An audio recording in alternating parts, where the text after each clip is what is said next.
السلام عليكم ورحمة الله وبركاته. إن الحمد لله نحمده ونستعينه ونستغفره ونؤمن به ونتوكل عليه ونعوذ بالله من شرور أنفسنا ومن سيئات أعمالنا. من يهده الله فلا مضل له ومن يضلل فلا هادي له ونشهد أن لا إله إلا الله وحده لا شريك له ونشهد أن سيدنا مولانا محمدا عبده ورسوله صلى الله عليه وعلى آله وأصحابه وبارك وسلم تسليما كثيرا كثيرا أما بعد فأعوذ بالله من الشيطان الرجيم. بسم الله الرحمن الرحيم. واستعينوا بالصبر والصلاة وإنها لكبيرة إلا على الخاشعين الذين يظنون أنهم ملاقو ربهم وأنهم إليه راجعون. صدق الله المولانا العظيم. باب الإخلاص وهدار النية في جميع الأعمال والأقوال البارزة والخفية.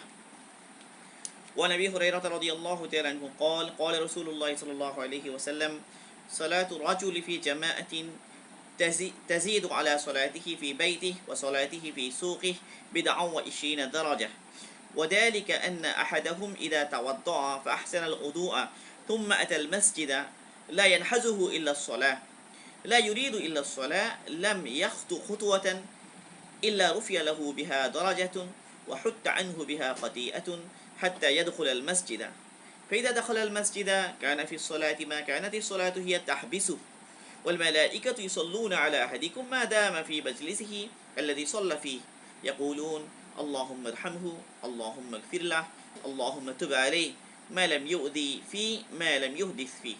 متفق عليه. وهذا لفظ مسلم. وقوله ينحزه هو بفتح الياء والهاء وبالزاء أي يخرجه وينهده أو كما قال عليه الصلاة والسلام. আলহামদুলিল্লাহ, আল্লাহ পাকের মেহেরবানি, আল্লাহ পাকের ইহসান, আল্লাহ পাক আমাদেরকে রিয়াদুস সলিহিন কিতাবের 12তম দার্সে হাজির হওয়ার জন্য তৌফিক দান করেছেন। তো এই জন্য আমরা দিল থেকে শুকর আদায় করি এবং ইস্তেগফার ও দুরূদ শরীফ পড়ে নিই ইনশাআল্লাহ। আমাদের আজকের যে হাদিস, এই হাদিসের তরজমা হযরত আবু হুরায়রা রাদিয়াল্লাহু তাআলা থেকে বর্ণিত। তিনি বলেন, রাসূল সাল্লাল্লাহু আলাইহি ওয়াসাল্লাম বলেন, কোনো ব্যক্তির জামাতে নামাজ, সেটি তার ঘরে নামাজ কিংবা বাজারে বাজারের নামাজের চাইতে 20 গুণের বেশি ফজিলত রাখে। আর তা এইভাবে হয় যে তাদের মধ্যে যখন কেউ অজু করে উত্তমভাবে অতঃপর মসজিদের দিকে আসে, কেবল নামাজই তাকে মসজিদে আসার জন্য বাধ্য করে, নামাজের কারণেই সে আসে এবং সে কেবল নামাজই তার উদ্দেশ্য হয়, তো সে যত কদম দেয় প্রতি কদমের দ্বারা তার মর্যাদা আল্লাহ পাকের কাছে একটা মর্যাদা বুলন্দ হয় এবং তার একটা গুনাহ মাফ হয়ে যায়। এভাবে মসজিদে আসা পর্যন্ত যত কদম দেয়। আর যখন সে মসজিদে এসে যায়, মসজিদে ঢুকে যায়, তো সে যেন নামাজেই থাকে যতক্ষণ পর্যন্ত নামাজ তাকে ব্যস্ত রাখে। অর্থাৎ নামাজের কারণে যতক্ষণ সে মসজিদে আবদ্ধ থাকবে, চাই সে নামাজ পড়ুক বা চাই সে নামাজ না পড়ুক, চাই সে নামাজের অবস্থায় থাকুক, চাই সে নামাজের অবস্থায় না থাকুক, উভয় অবস্থাতেই সে নামাজ পড়ার নেকি পেতে থাকে এবং ফেরেশতাগণ তার জন্য দোয়া করতে থাকে। যতক্ষণ সে ওই জায়গায় বসে থাকে যেখানে সে নামাজ পড়েছে, যতক্ষণ বসে থাকবে ততক্ষণ ফেরেশতা তার জন্য দোয়া করতে থাকে। তারা এই কথা বলে, হে আল্লাহ আপনি তার উপর দয়া করুন, হে আল্লাহ আপনি তাকে মাফ করে দিন, হে আল্লাহ আপনি তার তওবা কবুল করুন। শর্ত হচ্ছে যেন সে কাউকে কষ্ট না দেয় এবং তার অজু ভাঙ্গার কোনো কারণ যেন সংগঠিত না হয়।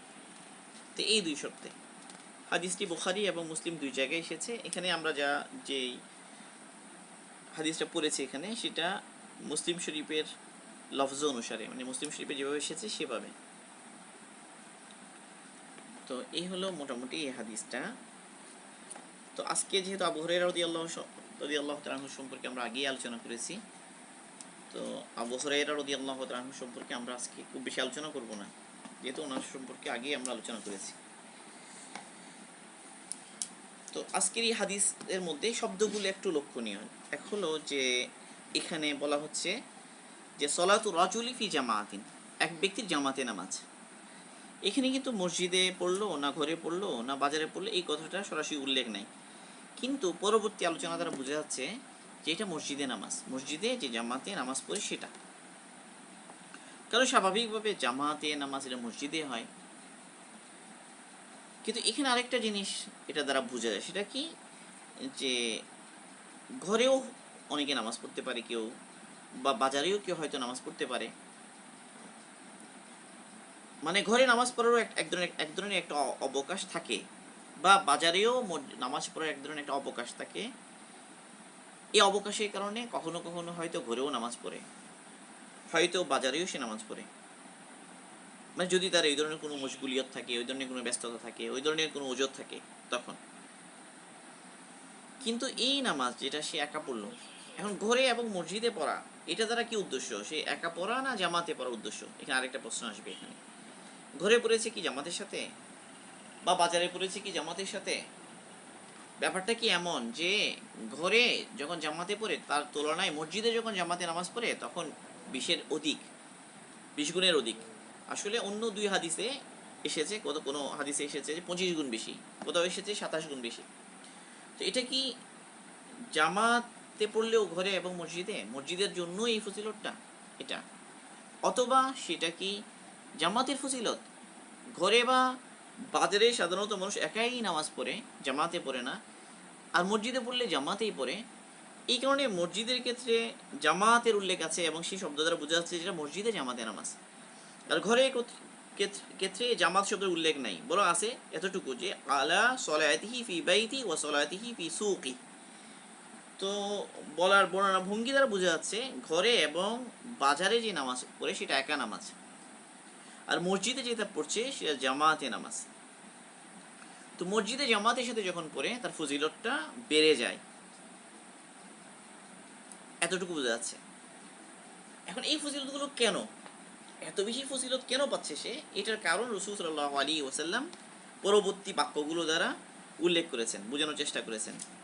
ওয়াদালিকা, এই ওয়াদালিকা বলে এর কারণগুলো আল্লাহ রাসূল বর্ণনা করছেন যে আন্না আহাদাহুম ইযা তাওয়াদ্দা ফাহসানাল উদুআ, এক হলো কোনো ব্যক্তি উত্তম অজু করে, তো অজু দ্বারাও নাকি বাড়ে একটা। এবার সুম্মা আতাল মসজিদা, মসজিদে আসে, মসজিদে আসার দ্বারা নাকি পারে, কেমনে পারে পরবর্তীতে বলা হবে। লা ইয়ানহাজুহু ইল্লা সলা, এই বাক্য দ্বারা লা ইয়ানহাজুহু ইল্লা সলা, ইয়ানহাজু এই শব্দের অর্থ হচ্ছে যে তাকে ঠেলে দেয়, ঠেলে নিয়ে আসে, মানে কাউকে প্রেশারাইজ করে নিয়ে আসার মতো বিষয়। তো বলা হচ্ছে লা ইয়ানহাজুহু ইল্লা সলা, মাকে তাকে অন্য কোনো জিনিস নিয়ে আসে না, যে জিনিস তাকে ঠেলে নিয়ে আসে হলো নামাজ, সলা। মানে নামাজের প্রতি এই পরিমাণ তার আগ্রহ, নামাজের প্রতি এই পরিমাণ তার রগবত, এই রগবতের কারণে নামাজে ঠেলে তাকে নিয়ে আসে। তাহলে এখানে নামাজের সাথে তার একটা ভালোবাসা, একটা মহব্বত, এটা বোঝা যাচ্ছে। লা ইউরিদু ইল্লা সলা, মসজিদে আসছে শুধু নামাজ পড়ার জন্য, এটা তার একলাস বোঝা যায় যে আল্লাহ পাকে ইবাদত করার উদ্দেশ্যেই মসজিদে আসছে, আর কোনো গরজ তার নাই, অন্য কোনো দুনিয়াবি বা আর কোনো ধরনের গরজ তার নাই। এখানে একলাস এবং সঠিক নিয়তের পক্ষে দলিল এই বাক্যটা, লা ইউরিদু ইল্লা সলা, নামাজ ছাড়া আর কোনো কিছুই সে প্রত্যাশা করে না, নামাজই উদ্দেশ্য। তো নামাজ এটা আল্লাহর জন্য, তাহলে বোঝা গেল যে শুধু আল্লাহ পাকের সন্তুষ্টির জন্য নামাজ পড়ার উদ্দেশ্যেই সে এসে যাচ্ছে। তো এমন যখন হয় তো কি হয়, লাম ইয়াখতু খুতুওয়াতান ইল্লা রুফিয়া লাহু বিহা দারাজাতুন, এইভাবেই যখন সে আসে তো তার প্রতি কদমেই মর্যাদা বুলন্দ হতে থাকে, প্রতি কদমেই গুনামাফ হতে থাকে। এভাবেই যখন মসজিদে সে এসে যায়, তো মসজিদে আসার পরে যতক্ষণ নামাজ তাকে, নামাজের কারণে সে মসজিদে আবদ্ধ রইল। মা কানাতিস সলাতু হিয়া তাহবিসুহু, তাহবিসু মানে বন্দি রাখা, মানে মসজিদে আবদ্ধ করে রাখলো তাকে। কোন জিনিসটা আবদ্ধ করে রাখলো? শুধু একমাত্র নামাজই তাকে মসজিদে আবদ্ধ করে রাখলো। এক হতে পারে যে জামাতের ইন্তজার, মানে জামাত এখন শুরু হয়নি, তো শুরু করা হওয়ার জন্য একটা অপেক্ষা, সেটাও এক ধরনের কি, বন্দি রাখা, ব্যস্ত রাখা। এবার নামাজের সময়টা, এই সময়ই নামাজ তাকে আবদ্ধ করে রাখলো। এরপরে নামাজ আরও পরেও সে অনেকক্ষণ বসে রইল। তো মোট কথা এইভাবে যতক্ষণ পর্যন্ত নামাজের কারণে সে ব্যস্ত থাকে, এই পুরোটাই যেন সে নামাজেই রইল এরকম নাকি সে পায়। আর এরপরে নামাজি ব্যক্তি যখন তার যেখানে সে নামাজ পড়লো সেখানে বসেই রইল এরপরেও, তো যতক্ষণ বসে থাকবে ফেরেশতা তার জন্য দোয়া করবে। 3টা দোয়া এখানে আছে, আল্লাহুম্মা রহমহু, হে আল্লাহ আপনি তাকে রহম করুন, আল্লাহুম্মা গফিরিল্লাহ, হে আল্লাহ আপনি তাকে মাফ করে দিন। আল্লাহুম্মা তুব আলাইহি, হে আল্লাহ আপনি তার তওবা কবুল করুন। বাকি দুইটা শর্ত, এক হলো সে কাউকে কষ্ট দিবে না, মানে এই যে কষ্ট দেবে না, এটা তারা মসজিদের আদাবের দিকে ইশারা, মানে মসজিদের যত প্রকার আদাব আছে সে আদাবগুলো রক্ষা করেই সে মসজিদে অবস্থান করে। মালাম ইউহদিস ফি, মানে তার অজু ভঙ্গের কোনো কারণ না ঘটে, মানে অজু অবস্থায়।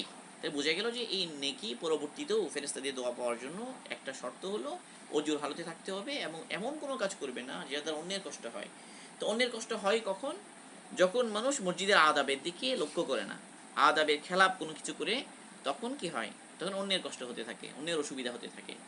তাহলে আদাবের দিকে লক্ষ্য করে করে এই এতটুকু হলো মোটামুটি হাদিসের যে আলোচনা, ওখান থেকে যে পয়েন্টগুলো স্পেশালি নজর দেওয়া দরকার। একটা বললাম লা ইয়ানহাজুহু ইল্লা সলা, কেবল নামাজই তাকে বাধ্য করে নিয়ে আসে, তাই এটা নামাজের প্রতি তার রূপবোধ, ভালোবাসা, এটা প্রকাশ পাচ্ছে। এবং ওই যে আমাদের কবি কাইকোবাদ, ওনার যে আজান, আজান যে কবিতাটা আছে, ওই কবিতার মধ্যে 3টা লাইন, এই 3টা লাইন দ্বারা এই আগ্রহটা উনি ওখানে যেভাবে বলেছেন, আমি তো পাগল হয়ে এসে মধুর টানে, কি যে এক আকর্ষণে ছুটে যায় মুগ্ধ মনে, কি নিশীতে কি দিবসে মসজিদের পানে। এই তিন বাক্য এই কবিতার, এই 3 লাইন এবং লা ইয়ানহাজুহু ইল্লা সলা, এটা বলা যেতে পারে যে মানে এটা একটা ভাব তর্জমা আর কি। মানে মসজিদে এসে যাচ্ছে নামাজের কারণে, নামাজ তাকে বাধ্য করে নিয়ে আসছে। এখন এখানে কিছু মাসাইল আসবে। মাসাইল হলো, এক হলো জামাতে নামাজ পড়া, এটার হুকুম কি? এটা কি ওয়াজিব, নাকি এটা সুন্নতে মুআক্কাদা, না এটা ফার্স্ট? এটা একটা আলোচনা আমাদের এখানে। দ্বিতীয় আলোচনা হলো যে জামাত হওয়ার জন্য কমপক্ষে কয়জন হলে এটা জামাতে নামাজ হবে। 3 নম্বর হলো কাদের জন্য জামাত ওয়াজিব, কাদের জন্য রুখসত আছে যে জামাতে না আসলেও এই ওয়াজিব তরক করার গুনাহ হবে না। এরপরে প্রশ্ন আসবে যে কারো যখন মসজিদে জামাত ছুটে যাবে তখন তার কি করণীয়, সে কি করবে। এরপর আগে একটা বিষয় আমরা আলোচনা করেছি যে 25 গুণ বা 27 গুণ যে নাকি, এটা কি জামাতের ফজিলত না মসজিদের ফজিলত। এরপরে মসজিদে নামাজ পড়া, ঘরে নামাজ পড়া, ঘরে জামাতের সাথে নামাজ পড়লো, এটা চলবে কিনা, এই আলোচনাগুলো আমাদের ইনশাআল্লাহ আজকে হবে। যদি আমরা আজকে শেষ করতে না পারি তো এটা আসলে আলোচনা অনেক লম্বা, হয়তো 2 দিন লাগতে পারে, কিন্তু অনেক গুরুত্বপূর্ণ, এটা পুরোটাই আলোচনা হওয়া দরকার। তাহলে প্রথম কথা হলো জামাতে নামাজ পড়া, নামাজ জামাতে আদায় করা, এটা এটা কি হুকুম শরীয়তে। তো ফুকাহাগুন ইমামগুন এখানে 3টা রায় ওনাদের আছে। একটা হলো যে সুন্নতে মুআক্কাদা, জামাতের সাথে নামাজ পড়া সুন্নতে মুআক্কাদা। আরেকটা হলো জামাতে নামাজ আদায় করা, এটা ওয়াজিব। আরেকটা হলো যে জামাতে নামাজ পড়া এটা ফরজে কিফায়া। এই 3টা রায় আছে। আমাদের মাযহাবের রায়গুলি আমরা মেইনলি বলবো, যে আমাদের জামাতের রায় যেটা বাদায়ুস সানায়, এটা হানাফি মাযহাবের ফিকহের খুবই গুরুত্বপূর্ণ কিতাব। সেখানে উনি বলেছেন, তিনি বলেন ফাকাদ ক্বালা আম্মাতু মাশায়িখিনা ইন্নাহা ওয়াজিবাতুন ওয়া যাকারা আল খারাকি রাহিমাহুল্লাহ আন্নাহা সুন্নাতুন। মানে আমাদের মাযহাবে 2টা রায় এখানে আছে। আমাদের অধিকাংশ ফুকাহারা এটা বলেন যে জামাতে নামাজ আদায় করা এটা ওয়াজিব। আর এক ব্যক্তি ইমাম খারাকি রাহিমাহুল্লাহ, ওনার একটা রায় এখানে এসেছে যে তিনি বলেন যে সুন্নাহ। বাকি উনি সুন্নাহ কেন বলেন, এটার একটা দলিল এখানে এসেছে যে খারাকি রাহিমাহুল্লাহ তিনি দলিল যে রাসূল সাল্লাল্লাহু আলাইহি ওয়াসাল্লামের হাদিসে এই কথা এসেছে, সালাতুল জামাআতি তাফদুলু আলা সালাতিল ফারদি বি27 দারাজাতান ওয়া ফি রিওয়ায়াতিন বি25 দারাজাতান। মানে জামাতে নামাজ পড়া একা নামাজ পড়ার চাইতে 27 গুণ বেশি ফজিলত রাখে, বা অন্য বর্ণনায় 25 গুণ বেশি ফজিলত রাখে। তো এখানে জাআলাল জামাআতা লিইহরাজিল ফাজিলা ওয়া দা আয়াতুস সুনান, তিনি বলেন যে এই যে জামাতে বেশি নেকি পাওয়া যাচ্ছে, তাহলে বোঝা গেল বেশি নেকির কারণটা কি জামাত, তাই জামাতকে বেশি নেকির কারণ বলা হয়েছে। তাহলে বোঝা গেল জামাতে নামাজ পড়া এটা সুন্নাহ। এটা একটা দলিল ওনার উনি পেশ করেছেন একজনের। বাকি অধিকাংশ মাশায়েখগণের দলিল হলো কোরআনের আয়াত, অনেকগুলো হাদিস এবং উম্মতের আমাল, উম্মত যে আমাল করছে অনেক দিন ধরে, এটা তাওয়ারুসুল উম্মাহ বলে, এটাকে আমলে মুতাওয়ারিসা বলে এটাকে। কোরআনে পাকে যেটা আয়াত দলিলটা হলো ওয়ারকাউ মার রাকিইন, তোমরা রুকুকারীদের সাথে রুকু করো। তো এখানে আল্লাহ পাক হুকুম করেছেন রুকুকারীদের সাথে রুকু করার জন্য, এবং এই রুকুকারীদের সাথে রুকু করা এটা কখনো হবে না, রুকুর মধ্যে শরিক হওয়া অনেকের সাথে এটা কখনো হবে না জামাত ছাড়া। তাহলে বোঝা গেল যে এখানে নামাজ কায়েম করার কথা হচ্ছে, সলাৎ কায়েম করার কথা হচ্ছে জামাতের সাথে। আর যখনই কোনো একটা হুকুম মুতলাকান মানে সাধারণভাবে কোনো একটা হুকুম করা হয়, এটা তারা ওয়াজিব বোঝায়। এই সমস্ত দলিল বাদায়ে এই কিতাবের মধ্যে আল্লামা কাসানি রহিমাহুল্লাহ উনি বলছেন যে তাহলে বোঝা গেল যে জামাতে নামাজ পড়া এটা ওয়াজিব। হাদিসে পাকে এসেছে রাসূল সাল্লাল্লাহু আলাইহি ওয়াসাল্লাম বলেন, লাউ হামামতু আন আমুরা রাজুলান ইউসাল্লি বিন-নাস ফাআনসরিফা ইলা আকওয়ামিন তাখাল্লাফু আনিস-সালাহ ওয়া উহাররিকা আলাইহিম বুয়ুতাহুম। এই হাদিসটা বুখারী, মুসলিম, আবু দাউদ, তিরমিজি, নাসাই, ইবনে মাজাহ সব কিতাবে আছে। কি বলছেন আল্লাহ রাসূল, যে আমার ইচ্ছে হয় যে কোনো ব্যক্তিকে মসজিদে মানুষকে নিয়ে নামাজ পড়াতে বলি, আর আমি বের হই ওই সমস্ত লোকের কাছে যাই যারা ঘরে নামাজ পড়ছে, আর আমি তাদের ঘরকে আগুন দিয়ে জ্বালিয়ে দিই, এটা আমার ইচ্ছে হয়। তো এই ধরনের ধমকি সাধারণত ওয়াজিব তরকের কারণেই কি দেয়া হয়, সাধারণত মানে একটা সুন্নাহ তরকের জন্য এই ধরনের ধমকি দেওয়া হয় না। তো এই ধমক দ্বারা বোঝা যাচ্ছে জামাতে নামাজ পড়াটা ওয়াজিব। তো এটা একটা দলিল। একটা তাওয়ারুসুল উম্মাহ মানে উম্মতের আমাল, রাসূল সাল্লাল্লাহু আলাইহি ওয়াসাল্লামের জামানা থেকে এই পর্যন্ত উম্মত এর উপর আমাল করে আসছে। তাহলে এক হলো জামাতের সাথে উম্মত নামাজ পড়ে আসছে, দুই কেউ যদি নামাজ তরক করে, জামাত তরক করে, এটাকে নিন্দনীয় হিসেবেই উম্মত দেখে আসছে অনেক দিন ধরে, একদম রাসূল সাল্লাল্লাহু আলাইহি ওয়াসাল্লামের জামানা থেকে এখন পর্যন্ত। তাহলে এই ধরনের মুওয়াযাবা বলা হয় যে কোনো একটা আমালকে এইভাবে আঁকড়ে ধরা, সবসময় একটা আমালের উপরে এইভাবে থাকা, এটা ওয়াজিব হওয়ার দলিল। এখন তাহলে এই যে দুইটা রায় হয়ে গেল, একটা বলা হচ্ছে যে সুন্নতে মুআক্কাদা, আরেকটা বলা হচ্ছে ওয়াজিব। তাহলে বাস্তবে এই দুইটা মতের মধ্যখানে সমন্বয় কিভাবে করা যাবে? আল্লামা কাসানি রহিমাহুল্লাহ খুব সুন্দরভাবে উনি এটাকে কি করেছেন, দুটাকে সমন্বয় করে দিয়েছেন। তিনি বলেন যে ওয়ালাইসা হাযা ইখতিলাফান ফিল হাকিকা বাল মিন হাইসুল ইবারা। তিনি বলেন যে এই ইখতিলাফটা আসলে শব্দগত ইখতিলাফ, মানে অর্থগত হাকিকাতান বাস্তবে ইখতিলাফ না। কেন? লিআন্না সুন্নাতাল মুআক্কাদাতা ওয়াল ওয়াজিবা সাওয়াউন খুসুসান মা কানা মিন শাআইরিল ইসলাম। তিনি বলেন যে যখন শাআইর ইসলাম, শিয়ার ইসলামের কোনো ব্যাপারে যখন এই সুন্নতে মুআক্কাদা শব্দটা বা ওয়াজিব শব্দটা ব্যবহার করা হয়, তো উভয়ের মানা এক। সুন্নতে মুআক্কাদা যা, ওয়াজিবু তা। শাআইর ইসলামের ক্ষেত্রে এই দুইটার মধ্যে কোনো ডিফারেন্স নাই। তাহলে তিনি বলেন যে কেন এটা, তাহলে মানে ইমাম খলকি রাহিমাহুল্লাহ যে এই সুন্নতে মুআক্কাদা শব্দ দ্বারা যে আসলে ওয়াজিব বোঝাচ্ছেন, এটা দলিল কি?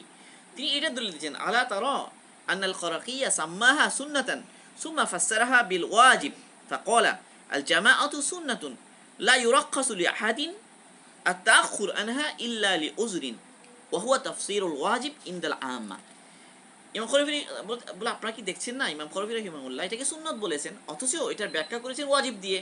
তিনি বললেন যে জামাতে নামাজ বা সুন্নত, এটা কাউকে রুখসত দেওয়া যাবে না, এই জামাত তরক করার জন্য কাউকে কি দেওয়া যাবে না, রুখসত দেওয়া যাবে না, ছাড় দেওয়া যাবে না, ইল্লা বি উজরিন, কেবল যদি কারো উজর থাকে, কারো যদি সমস্যা থাকে, তাকে আমরা ছাড় দিতে পারি, নাহলে আমরা কাউকে ছাড় দিব না। তো এই ধরনের ব্যাখ্যা, এটা ওয়াজিবেরই ব্যাখ্যা আম ফুকাহাদের কাছে। তাহলে এই কথাটা বলার দ্বারা বোঝা গেল যে উনি যদিও বা সুন্নাহ বলছেন, কিন্তু এটা বলার ভঙ্গিটা ওয়াজিবের মতোই। তাহলে বোঝা গেল আসলে এটা ওয়াজিব, জামাতে নামাজ পড়াটা এটা ওয়াজিব। এখন কয়জন হলে জামাত হবে, এরপরের প্রশ্ন। একটা জামা হওয়ার জন্য কয়জন লাগবে? তো জামাত হওয়ার জন্য দুইজন জরুরি, তার মানে একজন ইমাম, তার সাথে একজন যদি মুক্তাদি হয়, তাহলেই জামাত শুদ্ধ হবে। এখন এই একজন মুক্তাদিটা কে হবে? তাহলে একজন মুক্তাদিটা এমন কেউ হতে হবে যে নামাজ মানে নামাজ পড়তে পারে, এই ধরনের অবস্থা, মানে বালেগ না হলেও ধরা যায় কোনো বাচ্চা, কিন্তু তার এতটুকু বুঝ আসে যে এটা সলাৎ, এটা নামাজ, এই ধরনের একটা বাচ্চা, ধরা যায় 7 বছরের উপরের বাচ্চা, সে বুঝে যে নামাজ পড়ে সে, এবং তাকে নামাজ পড়তে বলা হয়। তো এই ধরনের একটা বাচ্চাকে নিয়েও যদি কেউ জামাতে নামাজ পড়ে, তাহলেও এটা জামাতে নামাজ পড়ছে বলেই কি করা হবে, ধরে নেওয়া হবে।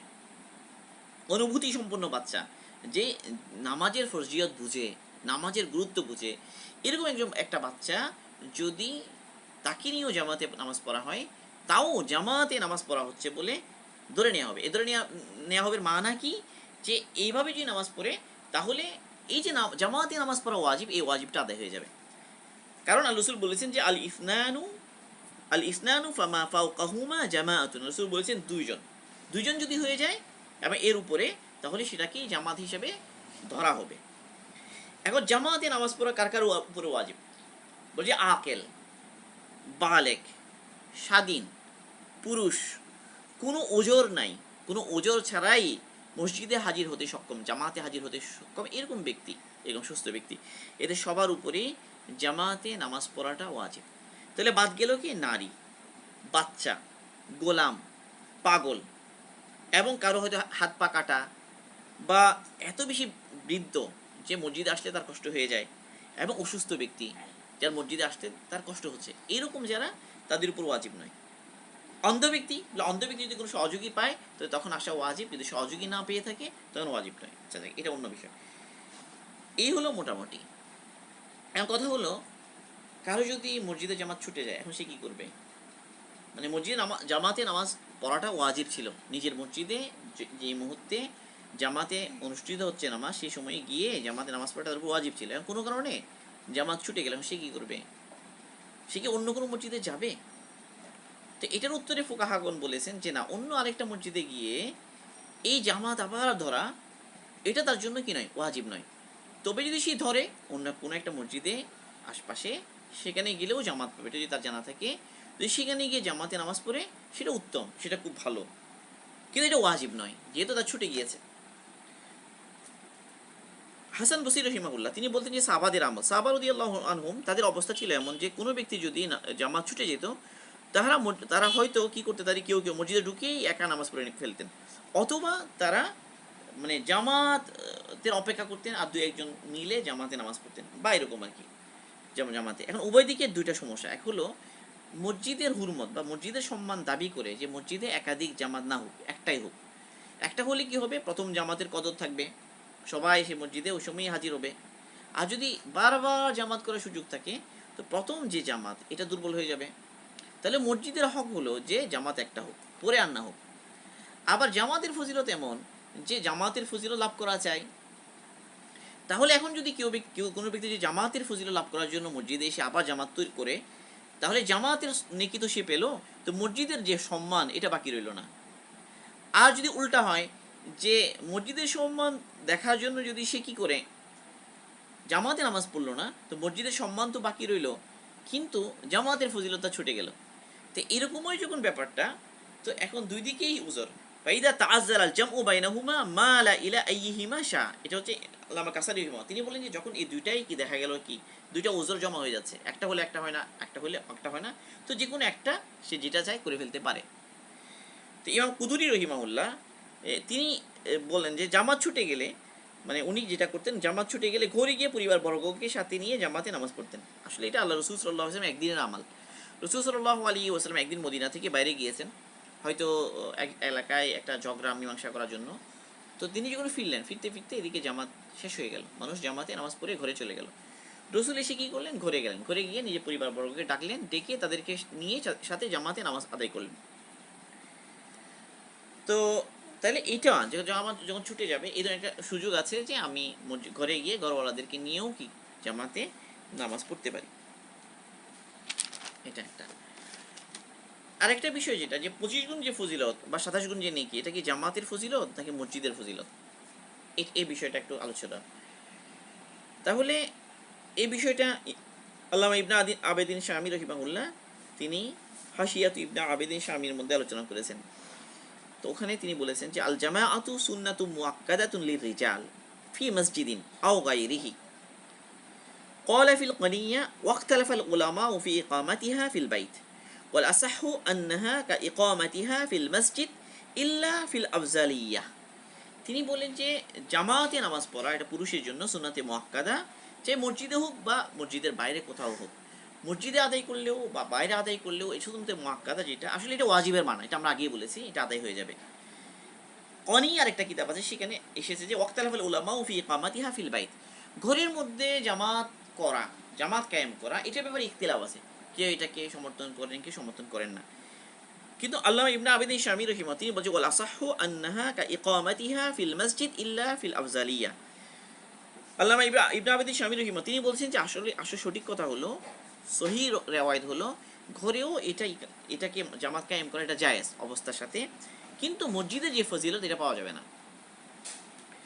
ওয়াকাল আল আইনি ইখতালাফু হাল হাদা আল ফদলু লিআজলি জামাআ। এখন এখানে একটা ইখতিলাফ যে এখন যে ফজিলত আসলো হাদিসে পাকের মধ্যে যে 25 গুণ নেকি 27 গুণ নেকি, এই ফজিলতটা কি জামাতের ফজিলত নাকি মসজিদের ফজিলত? তো আল্লামা আইনি বলছেন যে ইখতালাফু হাল হাদা আল ফদলু লিআজলি জামাআতি ফাকাত হাইথু কানাত আও আন্না যালিকা ইন্নামা ইয়াকুনু লিল জামাআতি আল্লাতী তাকুনু ফিল মসজিদ। তিনি একটা প্রশ্ন তুলছেন যে উলামায়ে ইকরাম এখন ইখতিলাফ করেছেন এটা নিয়ে যে এই যে ফজিলতটা জামাতের ফজিলত কিনা, 27 গুণ 25 গুণ সওয়াব পাওয়া, এটা কি জামাতের ফজিলত, যে কোনো জায়গায় জামাতে নামাজ পড়লেই ফজিলত পাওয়া যাবে, নাকি সেটা ওই জামাতের ফজিলত যে জামাতটা মসজিদ আদায় হচ্ছে? তো এখন তিনি এর পক্ষে দলিল দিচ্ছেন যে আসল কথা হলো যে ইমাম কুরতুবী রাহিমাহুল্লাহ তিনি বলছেন ক্বাল আল কুরতুবী রাহিমাহুল্লাহ ওয়া যাহিরু আল আউয়াল লিআন্না আল জামাআতা হুয়া আল ওয়াসফু আল্লাযী উল্লিকা আলাইহি আল হুকম। ইমাম কুরতুবী রাহিমাহুল্লাহ বলছেন যে আসলে যেটা স্পষ্ট কথা সেটা হলো প্রথমটা, মানে সেটা জামাতের ফজিলত, কারণ এই জামাতের সাথে নামাজ এটার সাথেই এই হুকুমটা কি করেছে সংযুক্ত করা হয়েছে। আল্লামা আইনি রাহিমাহুল্লাহ উমদাতুল কারির মধ্যে বুখারী শরীফের শরহ এখানে এই কথাটা আলোচনা করেছেন। সাথে শাইখুল হাদিস জাকারিয়া রাহিমাহুল্লাহ তিনি আল কানজুল মুতাওয়ারি ফি মাআদিনি লামি ওয়াদ দুরারি শরহ সহিহ আল বুখারী, বুখারীর একটা শরহ আছে সেগুলো জাকারিয়া রাহিমাহুল্লাহ তিনি এই কোলটা সেখানে নকল করেছেন। এবং আল্লামা রশিদ আহমদ গঙ্গোহী রাহিমাহুল্লাহ তিনি বলেন ক্বাল আল আল্লামা আশ-শাইখ রশিদ আহমদ আল কানকুহি বাহসান والصواب في ذلك أن الثواب المذكور في هذه الرواية هو الثواب مترتب على الجماعة. نعم إذا صلى في المسجد بجماعة تفضل صلاة المسجد على صلاته في بيتي كيفا وإن لم تفضل عليها كما। তিনি একটা সুন্দর কথা বলছেন যে আল্লামা রশিদ আহমদ গঙ্গোহী রাহিমাহুল্লাহ তিনি বলছেন যে আসলে সঠিক কথা হলো এই সওয়াবটা যেটা এসেছে এই হাদিসে সেই সওয়াবটা হলো জামাতের সাথে পড়ার সওয়াব। হ্যাঁ, যদি কোনো ব্যক্তি মসজিদে নামাজ পড়ে তাহলে ঘরে যে নামাজ এটার চাইতে মসজিদের জামাতে নামাজের ফজিলত আরও মসজিদে পড়ার কারণে এক্সট্রা হবে। মানে ঘরেই জামাতে নামাজ পড়লো আর একটা মসজিদে জামাতে নামাজ পড়লো, তো মসজিদে যে জামাতে নামাজ পড়া সেটার ফজিলত বেশি হবে মসজিদের কারণে। তো মসজিদের সাথে তার এই যে অবস্থার ফজিলতের যে তারতম্য এটা একটা কাইফিয়ত অনুসারে, মানে অবস্থা অনুসারে এটা হলো মানে কোয়ান্টিটিভ দুইটা জিনিস। তিনি বলেন মানে কোয়ান্টিটি হিসেবে মসজিদে যে ফজিলত ঘরে যে ফজিলত সেম, কোয়ান্টিটিভলি কোনো ডিফারেন্স নাই, এখানে 25 গুণ এখানে 25 গুণ বা এখানে 27 গুণ এখানে 27 গুণ, কিন্তু কোয়ালিটিটিভ গুণগতভাবে মসজিদে যে নামাজ পড়লো সেটার ফজিলত বেশি হবে। তিনি ওয়াল হাসিলু ফজিলাতুস সালাতি ফিল মসজিদ আলা সালাতিহি ফিল বাইত ফাসালাতুল ফজরি ফিহি আলা সালাতিল ফজরি ফি ওয়াল জামাআতু ফিহি আলাল জামাআতি ফি। তিনি বলেন যে আসল কথা হলো এই ফজিলত যেটা এটা এমন যে ধরা যাক এক ব্যক্তি ঘরে একা নামাজ পড়ছে আর এই ব্যক্তি মসজিদে একা নামাজ পড়ছে, সেই ক্ষেত্রে যে ব্যক্তি মসজিদে একা নামাজ পড়ছে তার ফজিলত বেশি হবে। আবার কোনো কিছু মানুষ ঘরে জামাতে নামাজ পড়ছে আরেক দল মসজিদে জামাতে নামাজ পড়ছে, এই ক্ষেত্রে যারা মসজিদে জামাতে নামাজ পড়ছে মসজিদে পড়ার কারণে তাদের ফজিলত বেশি হবে। তাইলে আর যখন উভয় দল মসজিদে জামাতে নামাজ পড়ছে ওয়াকুল্লি মিনাল জামাআতাইনে ফদলু 25 আও 27 সাওয়াউন আতা ফিল মসজিদ আও ফিল বাইত আবিস সুক আল্লাহু আলাম। সেগুলো জাকারিয়া রাহিমাহুল্লাহ শেষে যে প্রসঙ্গ টানলেন তিনি বললেন যে আসল কথা হলো যেহেতু উভয়ই জামাতে নামাজ পড়লো ঘরে বা মসজিদে উভয়ই 25 গুণ সওয়াব পাবে। হয়তো মসজিদে এসে পড়েছে অথবা মসজিদে এসে পড়ে নাই, ঘরেও পড়েছে কোনো একটা উজরের কারণে, হয়তো ঘরে অথবা বাজারে, উভয় ক্ষেত্রে ফজিলত একই রকম 25 গুণ বা 27 গুণ। আল্লাহু আলাম, আল্লাহ পাকই প্রকৃত জিনিসটা ভালো জানেন। এক্ষেত্রে আরেকটা জিনিস যোগ করেছেন লাউ সাল্লা জামাআতান ফিল বাইত আলা হাইআতিল জামাআতি ফিল মসজিদ নালু ফজিলাতাল জামাআ ওয়াহিয়াল মুদাআফাতু বিসাবইন আও 20 দারাজাতান ওয়ালাকিন লাম ইয়ানালু ফজিলাতাল জামাআতিল কাইনাতি ফিল মসজিদ। তিনি শেষে এই কথা বলছেন যে যদি কেউ কোনো ঘরের মধ্যে ওইভাবেই জামাতে নামাজ পড়লো যেভাবে মসজিদে জামাতে নামাজ পড়ে, মানে আজান আর ইকামতের সাথে ঘরেও জামাতে নামাজ পড়লো কোনো ওজোরের কারণে কোনো একটা অবস্থায়, তাহলে তারাও ওই 27 গুণ 25 গুণ নেকি পাবে। কিন্তু মসজিদে জামাতে নামাজ পড়ার যে আলাদা একটা ফজিলত আছে, সেই ফজিলতটা তারা পাবে না। আল কানজুল মোতাওয়ারি এখানে তিনি বলেছেন। এখন কথা হলো, তাহলে এই উভয় হাদিস দ্বারা আমরা বুঝলাম যে জামাতে যখন নামাজ পড়বে দুই জায়গায় ফজিলতটা আছে, যেটা এটা পাওয়া যাবে, এবং ওয়াজিব যেটা এটাও আদায় হয়ে যাবে। কিন্তু কিন্তু মসজিদে জামাতে নামাজ না পড়ে এভাবে ঘরেই জামাতে নামাজ পড়া, এটা কি ঠিক হবে? এটা কি উচিত? বা এটাতে কোনো সমস্যা আছে কিনা? তো এই ব্যাপারে আমাদের এটা হলো দ্বিতীয় আলোচনা। প্রথম আলোচনায় গেলে শুধুমাত্র ফজিলতটা পাওয়া যাবে কি যাবে না এটা নিয়ে আলোচনা হলো। এখন তৃতীয় প্রশ্ন হলো যে মসজিদেই জামাতে নামাজ পড়া, মসজিদকে বানানো হয়েছে নামাজের জন্য, মসজিদে জামাতে নামাজ পড়া এটা শিয়ারে ইসলাম। এখন মসজিদে না পড়ে সবসময় ঘরেই পড়বে কিনা জামাতে, এরকম করলে কোনো অসুবিধা আছে কিনা, এটা দ্বিতীয় অংশ। তো এই ব্যাপারে আব্দুল্লাহ ইবনে মাসউদ রাদিয়াল্লাহু যেটা কোল মুসলিম শরীফে এসেছে সেটা খুবই গুরুত্বপূর্ণ। তিনি বলেন, আব্দুল্লাহ ইবনে মাসউদ রাদিয়াল্লাহু আনহু আন্নাহু قال من سره أن يلقى الله غدا مسلما فليحافظ على هؤلاء الصلوات। তিনি বলেন যে যেই ব্যক্তি আল্লাহ পাকের সাথে মুসলমান হিসেবে সাক্ষাতের আশা রাখে, সে যেন এই নামাজগুলোকে আদায় করে, হাইসু ইউনাদা বিহিন্না, মানে যেখানে আজান দেওয়া হয়, যেখানে আহ্বান করা হয়। ফাইন্নাল্লাহ শারআ লিনাবিয়িকুম সুনানাল হুদা ওয়া ইন্নাহুন্না মিন সুনানিল হুদা। তিনি বলেন এই আল্লাহ পাক তোমাদের নবী কিছু সুনানে হুদা জারি করেছেন, এবং এগুলো সরাসরি হেদায়েত। এই যে জামাতে নামাজ পড়া, এটাও ওই সুনানে হুদার মধ্যে অন্তর্ভুক্ত। ওয়ালাউ আন্নাকুম সাল্লাইতুম ফি বুয়ুতিকুম কামা ইউসাল্লি হাযাল মুতাখাল্লিফু ফি বাইতি লাতারাকতুম সুন্নাতা নাবিয়িকুম ওয়ালাউ তারাকতুম সুন্নাতা নাবিয়িকুম লাদালালতুম। তিনি বলছেন যে এখন যদি তোমরা ঘরের মধ্যেই নামাজ পড়তে শুরু করে দাও, যেরকম পুরো এক ব্যক্তির কথা বলেছেন, সে ঘরে নামাজ পড়ে সবসময়, তাহলে তোমরা নবীর সুন্নাহ তরককারী হিসেবে গণ্য হবে। আর তোমরা যদি নবীর সুন্নাহকে ছেড়ে দাও, তাহলে তোমরা গুমরা হয়ে যাবে। এই হাদিসের শেষেই তিনি তাদের কাইফিয়ত বলেছেন যে আমাদের অবস্থা এমন ছিল যে আমরা মসজিদেই নামাজ পড়তাম, এবং আমাদের মধ্যে যারা প্রকাশ্য মুনাফিক, তারা ছাড়া আর কেউ মসজিদের যে জামাত সেটা তরক করার সাহস করতো না। তিনি বলছে ওয়ালাকাদ রাআইতুনা ওয়ামা ইয়াতাখাল্লাফু আনহা ইল্লা মুনাফিকুন মা'লুমুন নিফাক।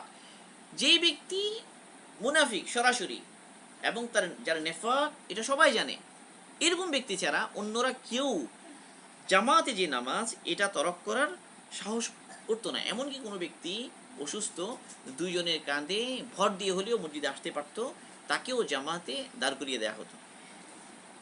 এটা মুসলিম হিসেবে এসেছে।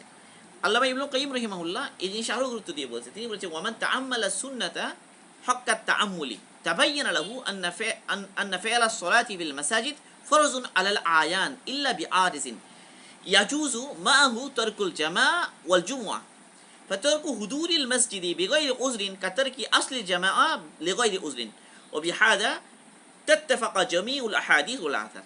তিনি খুব একটা গুরুত্বপূর্ণ কথা বলেছেন। তিনি বলেছেন যে এই নামাজ সম্পর্কিত সুন্নাহ নিয়ে যদি কেউ চিন্তা ফিকির করে, সুন্নাহ সম্পর্কে ভালোভাবে চিন্তা ফিকির করে, তাহলে হাদিসগুলো নিয়ে যদি কেউ চিন্তা ফিকির করে, তাহলে তার কাছে এটা স্পষ্ট হয়ে যাবে যে নামাজ আসলে মসজিদে পড়াই ফরজ হওয়া চাই মানুষের উপরে, মসজিদে পড়াই ফরজ।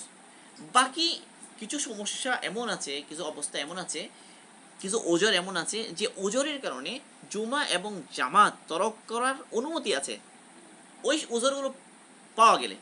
কাজেই কেউ যদি মসজিদে হাজির হওয়া এটা কোনো ওজর ছাড়া বাদ দেয়, তাহলে সেটা তেমনই হবে যে কোনো ওজর ছাড়া জামাত ছাড়া একা নামাজ পড়লো, কোনো ওজর ছিল না, জামাতে না পড়ে একা পড়লো।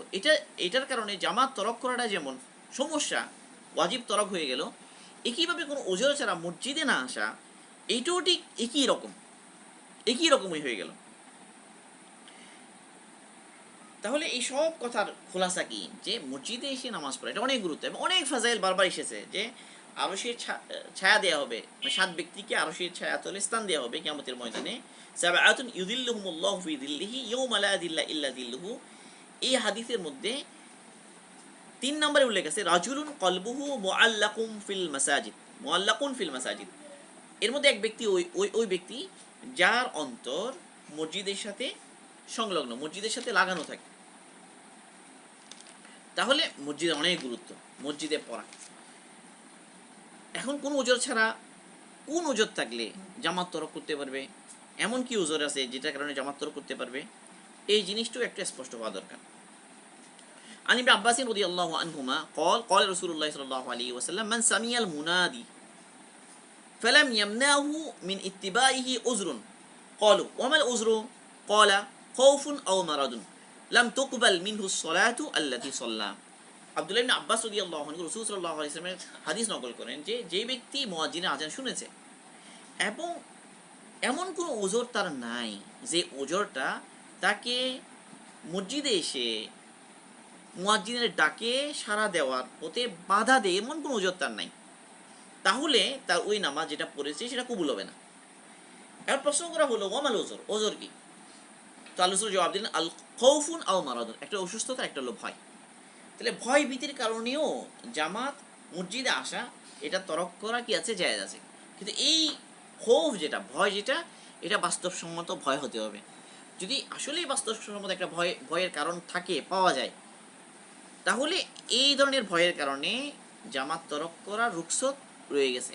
যেমন বর্তমান পরিস্থিতিতে যে যে যে ভয়টা, যে সংক্রমিত হওয়ার আশঙ্কা, তাহলে এই ধরনের পরিস্থিতিতে এটা একটা রুখসত, যার এই আশঙ্কাটা আছে, এটা নিয়ে যে ভীত পেরেশান, এবং এই ভয়টা কোনো একটা অমূলক ভয় না।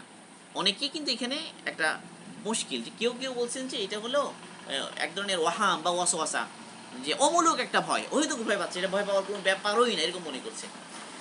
কিন্তু যারা বাস্তবে এই ক্ষেত্রে যারা অভিজ্ঞ বা তারা এটা বুঝছেন যে বাস্তবে এখানে এই যে সংক্রমণ হওয়া বা এই ধরনের একটা আশঙ্কা, মহামারীর সময় বিশেষ করে, এই ভয়টা কোনো অমূলক কোনো ভয় নাই, বরং এটা একটা এভিডেন্স বেসড ভয়, এটার পক্ষে দলিল আছে।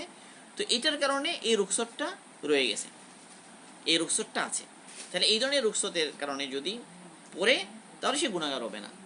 বাকি মসজিদের ফজিলতটা কিন্তু পাবে না, এটা রইল। বাকি জামাতের ফজিলত সে পাবে। তো এই ধরনের কোনো ওজর থাকলেও চেষ্টা করা যথাসম্ভব জামাতে পড়ার জন্য।